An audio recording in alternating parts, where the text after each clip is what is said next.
G'day guys, I promise this will be the last one. I keep getting questions, so a couple of questions. Matt just asked about what to do with clay, and he asked whether you're best to feed it into the top above this top riffle. I actually think you're not. You can actually get this as a classifying tray, and Matt's problem was that with clay materials, he wants to hold it in the sluice longer so we can work the clay through. I actually use one of these, and what it does is it actually slides in like that. It holds material back, so it'll hold the clay material here, and it'll give you an opportunity to work it through with your hands. But what you can also do with it is just let the material sit there. If there's not a lot of clay in it, you can let the material sit there and the water will break it down. But quite often in clay materials, I'll add this classifying tray to the sluice. Just fits in, designed to fit in there. And that will hold the clay back, and so you can break it up by hand. So that's a cracking idea. It's just a little add-on. All of this stuff is modular. So this starts as a 8-inch modular sluice. With the modular sluice means you can take the header off, the flare off it, and you can put the header box on, you can put legs on. It's already pre-drilled for legs. You can add stuff like this. There's also a flare extension that makes this a big area sort of thing if you're shoveling into it and you want a spray bar. So that's the other alternative with the, I don't think we've got a flare kit here, but we've got flare kits not made up though. But you can actually attach a flare up here and put a spray bar that points back into the back of the box. That'll also break clay up. Okay, so I'm trying to be quick here, but the second question I had from Bo Dell was, how do you get the mat out? How do you get the mat out of the sluice to clean it up? And this is probably for users that have already got it and go, how the hell do I get this mat out? So first thing I'll do, right, is I'll set a pan underneath the end of it. Okay. I undo these 4 bolts on the side of the thing. I slide that up, right? It's a bit tight because it's been in there for a while. Right, so now the mat's loose. So then I can slide that mat down a little bit, but what I actually do is I actually just pull it out and I roll it. I'm not losing, I can be really rough here because I'm not losing any material, it's just going straight into the pan. So I just roll it up like so, right? We haven't pulled this one out for a while, so it's quite sticky in there.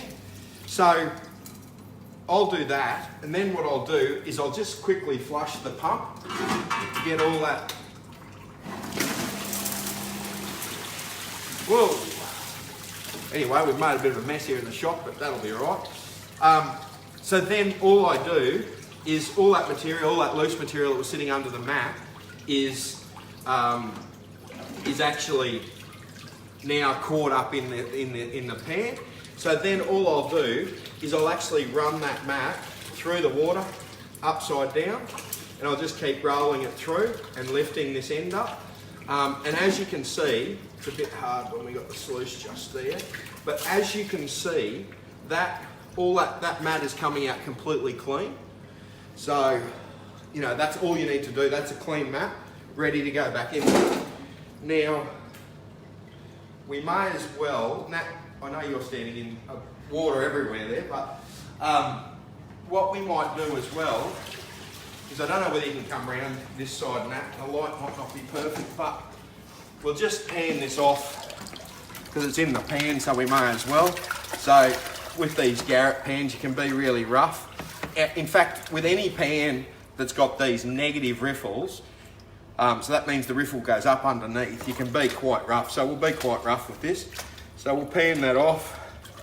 When we start to get a bit of fines, we'll bring it back and we'll start the process again. So we're not losing any material here, it's just going into the tub, so I can be pretty harsh. There should be a fair bit of gold in this. So you can actually see the gold in the bottom of the pan there. It's floating a little bit, but that's fine. So what I like to do when I get to that stage, I will actually bring the material back, I'll turn my pan around. So we'll bring that back into the, so all the material's in the bottom there. I'll actually turn the pan around and we'll get that material down into the bottom corner there. This is a gold trap pan. So the gold trap pan, if I can get it all down there, the gold wants to sit up high. So gold trap pan, what it is, right, is the center bit, right, is, well, it's actually off center. So what it does is makes this very steep, this edge here very steep where the riffles are, and gives a whole stack of length up this side.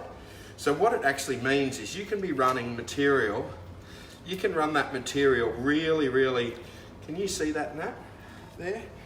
I'm just sort of running the material and I'm watching the pieces of gold that are out in front, I'm watching them run down, and then when I sort of start to see it working all the way up here, then I can bring it back.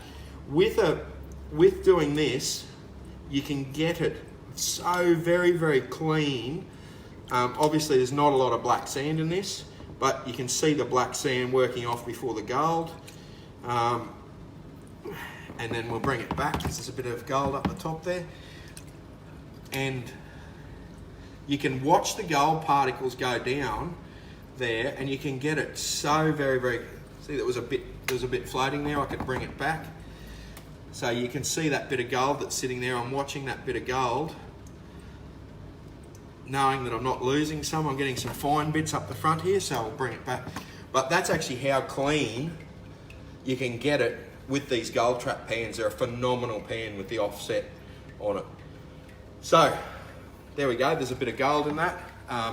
So that's how you clean the mat.